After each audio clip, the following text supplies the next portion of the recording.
Alright, video number 23. I will show you how to play this Mozart piece. C, G, G, A, G, F, B, E, D, C. G, G, F, E, E, D.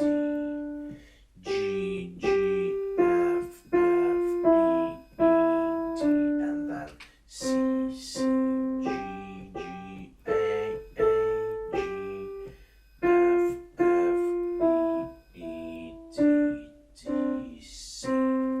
Yeah, so that is quite easy. If you're struggling with playing it, just with playing this piece, just practice a bit more, right? Count the beats. 1, 2, 3, 4. 1, 2, 3, 4.